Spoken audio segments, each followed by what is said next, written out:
Bonjour, je suis Heidi Seuft, je suis responsable du SAMHSA 95 de la Fondation John Bost.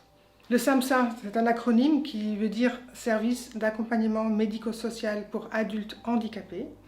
C'est donc un service qui permet d'accompagner des personnes qui sont en situation de handicap psychique. Donc on a souvent des personnes qui souffrent de schizophrénie, de troubles bipolaires, parfois de TOC, mais aussi de maladies psychiques.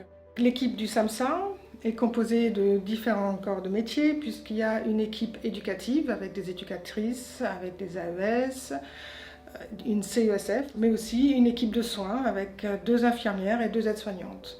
On a en plus un psychologue, une assistante sociale et 2 médecins à temps partiel qui accompagnent cette équipe et qui ont des rôles de coordination. L'objectif de notre accompagnement est que le bénéficiaire ou l'usager, on peut dire les deux, soit réinséré dans la cité. Pour ça, on a besoin de justement cet accompagnement pluridisciplinaire avec cette complémentarité entre une équipe socio-éducative et une équipe de soins. Les unes vont rattacher la personne plutôt au secteur psychiatrique, trouver un médecin, psychiatre, médecin traitant, parfois une infirmière libérale pour faire des soins. Parce qu'au SAMHSA, nous ne faisons pas les soins à proprement parler. La personne que nous accompagnons a 2 coordinateurs de projet. Un coordinateur soins, un coordinateur socio-éducatif. Et ces 2 coordinateurs travaillent en étroite collaboration pour arriver aux objectifs de l'accompagnement.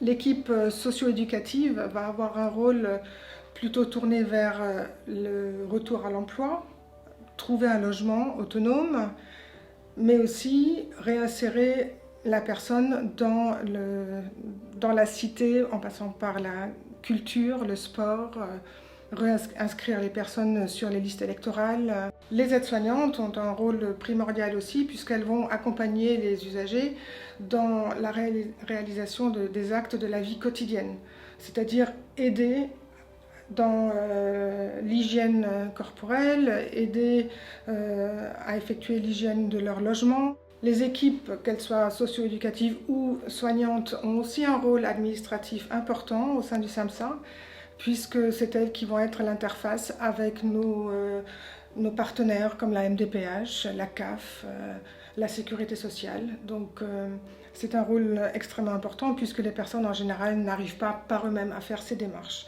Ce qui est très important, c'est que l'équipe ne le fait pas à la place, mais avec la personne. Elle accompagne la personne dans ses démarches administratives.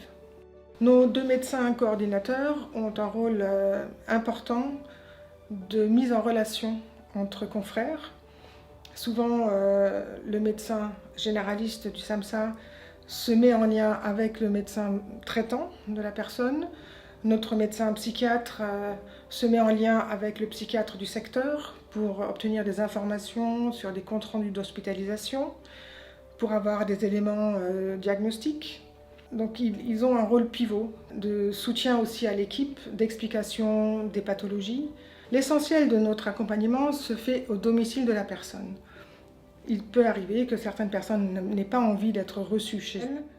Dans ce cas-là, on les rencontre dans un lieu au plus proche de leur domicile.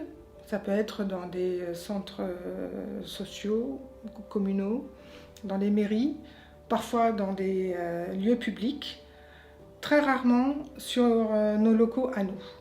C'est vraiment un accompagnement à domicile.